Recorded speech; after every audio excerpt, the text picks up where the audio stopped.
नमस्कार दोस्तों, हमारे न्यूज चैनल में स्वागत है। तो जानेंगे छत्तीसगढ़ प्रदेश की आज की सभी महत्वपूर्ण ताज़ा खबरों, ताज़ा अपडेट के बारे में। तो वीडियो में अंत तक बने रहिएगा दोस्तों, ताकि कोई भी ताज़ा खबर छूटने न पाए। और साथ ही साथ वीडियो को लाइक, शेयर और चैनल को सब्सक्राइब कर लेना दोस्तों, ताकि आपको छत्तीसगढ़ से जुड़े ताज़ा अपडेट डेली मिलते रहे। तो चलिए बिना टाइम वेस्ट किए जानते हैं आज की ताज़ा खबरों को फटाफट। तो पहली बड़ी खबर निकलकर सामने आ रही है। राजनांदगांव और Balod total unlock, night curfew खत्म, दुकानें पहले की तरह पूरे समय खुली रहेंगी। दोनों जिलों के कलेक्टर ने जारी किए आदेश। छत्तीसगढ़ के राजनांदगांव और बालोद जिले में कोरोना के मामलों में कमी आने के बाद जिला प्रशासन ने व्यापारियों को राहत दी है। प्रशासन ने दुकानों के खोलने और बंद करने के समय सीमा को खत्म कर दिया है। अब व्यापारी अपने समय के अनुसार दुकान खोल सकेंगे। इन दोनों जिलों के कलेक्टर ने इसको लेकर आदेश जारी कर दिया है, लेकिन आदेश में अब भी कोरोना नियमों का पालन करने के निर्देश दिए गए हैं। वहीं इन जिलों में अब नाइट कर्फ्यू भी खत्म कर दिया गया है। जिले में अब सब कुछ अनलॉक हो गया है। अब दुकानों को खोलने के समय की बंदिशों को खत्म कर दिया गया है। यहां अब रात के लॉकडाउन को भी हटा लिया गया है। इस संबंध में कलेक्टर्स ने आदेश जारी कर दिया है, जो तत्काल प्रभाव से लागू कर दिया गया है। इससे पहले यहां रात 8 बजे तक ही दुकानें खोलने की अनुमति थी, लेकिन अब दोनों जिलों के कलेक्टर ने सार्वजनिक आवागमन और व्यावसायिक गतिविधियों में समय सीमा बंधन को खत्म कर दिया है। इतना ही नहीं, अब सभी व्यावसायिक संस्थानों को भी पहले की ही तरह सामान्य समय पर कोरोना प्रोटोकॉल का पालन करते हुए संचालित करने की अनुमति दे दी गई है। कलेक्टर्स ने सभी व्यावसायिक संस्थानों और सार्वजनिक स्थानों पर मास्क और सैनिटाइजर का उपयोग व फिजिकल डिस्टेंसिंग का कड़ाई से पालन करने के निर्देश दिए हैं। वहीं यह भी कहा गया है कि किसी दुकान, मॉल और हॉल को फिजिकल डिस्टेंसिंग का उल्लंघन किया जाता है तो जुर्माना लगाने के साथ ही 30 दिन के लिए दुकान को सील करने की कार्रवाई की जाएगी। साथ ही अगला ब्रेकिंग न्यूज है। शिक्षा मंत्री डॉक्टर प्रेमसाय सिंह टेकॉम ने अभनपुर पहुंचकर किया इंग्लिश मीडियम स्कूल का शुभारंभ। अब अभनपुर के छात्र छात्राएं पढ़ेंगे इंग्लिश मीडियम में। रायपुर। शिक्षा मंत्री डॉक्टर प्रेमसाय सिंह टेकॉम ने मंगलवार को रायपुर के अभनपुर में स्वामी आत्मानंद शासकीय उत्कृष्ट इंग्लिश मीडियम स्कूल का शुभारंभ किया, जहां उन्होंने विद्यालय में नव प्रवेशित प्रथम बच्चे का नाम अपने हाथ से दाखिला पंजी में दर्ज किया। सभी नव प्रवेशित बच्चों को मिष्ठान खिलाकर उनके उज्जवल भविष्य की कामना की। मंत्री डॉक्टर टेकॉम ने स्कूल के बच्चों को पाठ्य पुस्तकों का सेट भी प्रदान किया। विद्यालय में अब तक 375 बच्चों ने प्रवेश लिया है। भवन का जीर्णोद्धार 55 लाख रुपए की राशि से किया गया।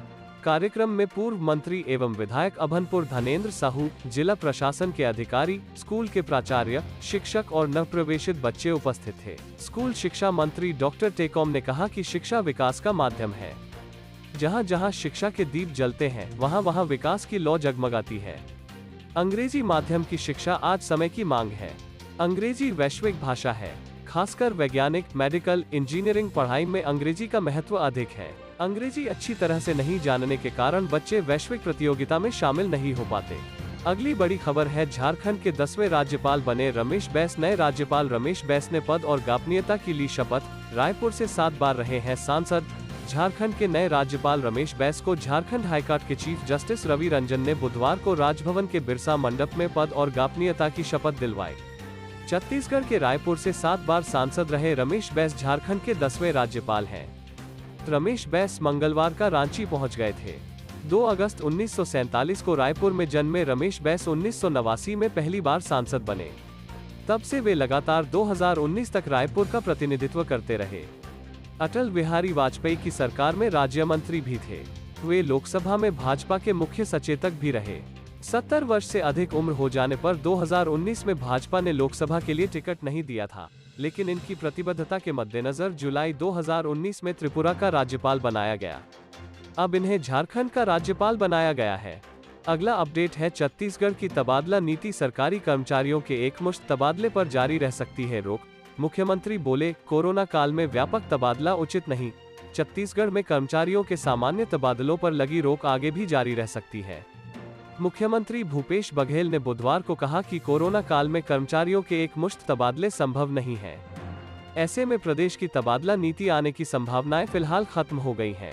रायपुर में पत्रकारों से चर्चा में मुख्यमंत्री भूपेश बघेल ने कहा, समन्वय के माध्यम से कर्मचारियों का तबादला हो रहा है, लेकिन कोरोना की वजह से व्यापक ट्रांसफर करना उचित भी नहीं होगा। प्रदेश में सामान्य तौर पर जून जुलाई में तबादला नीति जारी होती है। इसके तहत 1-1.5 महीने के भीतर विभागों में व्यापक स्तर पर तबादला होता है। इसमें जिलों के भीतर से अंतर जिला तबादले तक शामिल होते हैं। इसमें प्रशासनिक, स्वयं के व्यय पर और समन्वय से तबादले तीनों शामिल होते हैं। इसी के साथ अगला अपडेट है, जल जीवन मिशन योजना प्रत्येक ग्रामीण परिवार को शुद्ध पेय जल उपलब्ध कराने को देंगे घरेलू नल कनेक्शन। जल जीवन मिशन योजना के अंतर्गत प्रत्येक ग्रामीण परिवार को शुद्ध पेय जल उपलब्ध कराने के लिए घरेलू नल कनेक्शन दिया जाना है। घरेलू नल कनेक्शन के साथ साथ सार्वजनिक संस्थान जैसे ग्राम पंचायत भवन, स्कूल, आंगनबाड़ी केंद्र, स्वास्थ्य केंद्र, कल्याण केंद्र आदि में भी नल कनेक्शन दिया जाना है। इस योजना का उद्देश्य पानी की आपूर्ति के लिए बुनियादी ढांचे का निर्माण कर प्रत्येक ग्रामीण परिवार को पर्याप्त मात्रा में पानी नियमित रूप से उपलब्ध कराना है। जल जीवन मिशन के अंतर्गत पानी की निरंतर पूर्ति के लिए पेयजल स्रोतों का विकास और मौजूदा स्रोतों का संवर्धन किया जाना है। पहले से स्थापित ग्रामीण क्षेत्रों की जल गुणवत्ता की निगरानी के लिए प्रयोगशाला की सुविधा का उपयोग किया जाएगा। इस मिशन के तहत मौजूदा स्रोत से किसी एक गांव अथवा अधिक गांव को पानी की आपूर्ति की योजना बनाई जा सकती है। अगला अपडेट है, बच्चों में मौसमी बीमारी हावी, सर्दी, बुखार के 50% मामले। बच्चों में इस समय मौसमी बीमारियां हावी हैं। जिला अस्पताल और आयुर्वेदिक अस्पताल में बच्चों के विशेष यूनिट में 50% ऐसे केस आ रहे हैं जिनमें बच्चों को सर्दी, खांसी, बुखार, उल्टी, दस्त की शिकायतें अधिक हैं। कोरोना संक्रमण के मिलते जुलते लक्षणों की वजह से पालकों में इसे लेकर भी डर देखने को मिल रहा है। बच्चों की सेहत, खान पान पर ध्यान देने, बीमारियों के प्रति सतर्क रहकर बचाव कर सकते हैं। यह जानकारी नई दुनिया के हेलो डॉक्टर कार्यक्रम में जिला अस्पताल रायपुर में शिशु रोग विशेषज्ञ व आयुर्वेद अस्पताल परिसर में बच्चों के विशेष यूनिट प्रभारी डॉ निलय मोझरकर ने दी। डॉ मोझरकर ने कहा कि बच्चों में बीमारी सर्दी से शुरुआत हुई तो कोरोना की आशंका कम होती है। वहीं अगर बुखार से बीमारी की शुरुआत होती है तब कोरोना संक्रमण की आशंका अधिक बढ़ जाती है। बच्चों में लक्षण को देखते हुए इलाज के साथ ही जरूरत होने पर जांच भी कराना पड़ता है। अगला ब्रेकिंग न्यूज है, कोरोना से बचाव के लिए अब तक 1.08 करोड़ टीके लगाए गए। कोरोना से बचाव के लिए प्रदेश में अब तक 13 जुलाई तक 1,07,86,826 टीके लगाए गए हैं।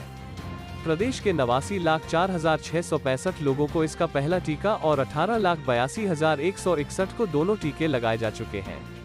प्रदेश में 3,08,789 स्वास्थ्य कर्मियों, 3,16,361 फ्रंटलाइन वर्कर्स, 45 वर्ष से अधिक के 49,87,557 और 18 से 44 वर्ष आयु वर्ग के 32,91,958 नागरिकों को कोरोना से बचाव का पहला टीका लगाया जा चुका है।